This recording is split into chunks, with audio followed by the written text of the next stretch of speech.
प्रत्येक वस्तु के विकास का अपना क्रम है। मां के पेट में बच्चा 9 महीने में योग्य होगा जन्म पाने के, कोई रुकावट नहीं है। कोई ऐसा नहीं है कि मां सोचे कि बड़ी देर लग रही, कि 3 महीने हो गए अभी तक बच्चा पैदा नहीं हुआ, 4 महीने हो गए बच्चा अभी तक पैदा नहीं हुआ, इतनी देर क्यों लग रही?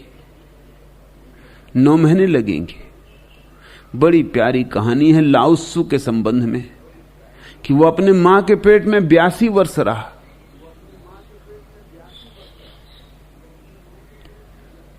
ऐसा हो तो नहीं सकता, इतिहास तो नहीं है, यह पुराण है, लेकिन बहुमूल्य है। और पुराण सदा इतिहास से ज्यादा मूल्यवान होता है, इसे याद रखना, इसे कभी भूलना ही मत। इतिहास तथ्य होता है, पुराण सत्य होता है। इतिहास तो क्षुद्र घटनाओं को इकट्ठा करता है। समय की रेत पर जो चिन्ह छूट जाते उनको इतिहास इकट्ठा करता है, और शाश्वत में जो स्वर गूंजते हैं पुराण उनको इकट्ठा करता है।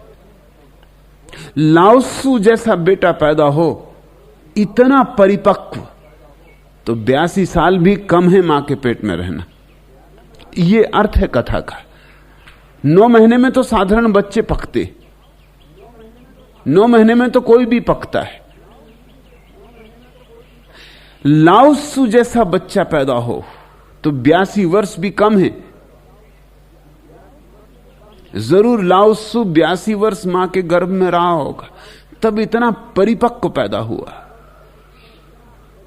कहते हैं कि लोग रोते पैदा होते। जरथुस्त्र के संबंध में कहानी है कि जरथुस्त्र अकेला बच्चा है जो हंसता पैदा हुआ। रोते हुए पैदा होना बिल्कुल स्वाभाविक है, रोते हुए मरना भी बिल्कुल स्वाभाविक है। हंसते हुए पैदा होना और हंसते हुए मरना बड़ी अनूठी घटना है।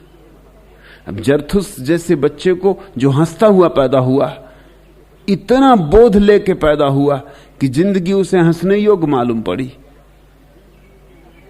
अगर मां के पेट में लंबे दिन तक रहना पड़े तो आश्चर्य नहीं है। लाओ त्सु के संबंध की कहानी यह भी कहती है कि लाओ त्सु जब पैदा हुआ उसके सारे बाल सफेद थे। 82 साल मां के पेट में रहा तो सारे बाल सफेद हो ही गए होंगे। सफेद बाल प्रज्ञा के प्रतीक, प्रौढ़ता के प्रतीक।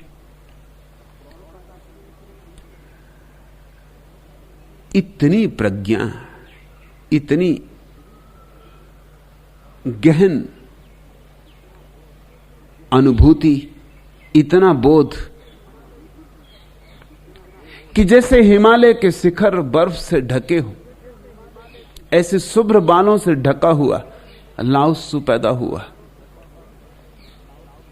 हर चीज का समय, हर चीज के विकास की अपनी गति है, हर चीज का अपना छंद है। अजित कोई कांटा नहीं है, पीड़ा तो है लेकिन कांटे की पीड़ा नहीं है। पीड़ा इसी बात की है कि और हो सकता है, क्यों नहीं हो रहा है। पीड़ा ये दरिद्र की नहीं है, समृद्ध की है। ये पीड़ा दीन की नहीं है, दुखी की नहीं है। ये पीड़ा सुखी की है। आनंद हो रहा है, और भी तो हो सकता है, और क्यों नहीं हो रहा है। यह पीड़ा कांटे जैसी नहीं है, यह पीड़ा फूल जैसी। ये फूल जैसी सुंदर है, और रुकावट कोई भी नहीं। सहज छंद है विकास का। एक एक कदम ही उठना चाहिए। बहुत जल्दी कदम उठ जाएं तो कच्चे रह जाते हैं। जीवन की प्रक्रियाएं पूरी होनी चाहिए। जल्दबाजी, अधैर्य घातक हो सकता है। स्कूल में बच्चे परीक्षा देते तो चोरी भी कर सकते, दूसरे की कॉपी में उत्तर देख सकते, तो उत्तर तो लिख देंगे ठीक, लेकिन विधि नहीं होगी, और बिना विधि के उत्तर अर्थहीन है, पकड़े जाएंगे। गणित की किताब में गणित दिया होता है, किताब के पीछे उत्तर दिए होते।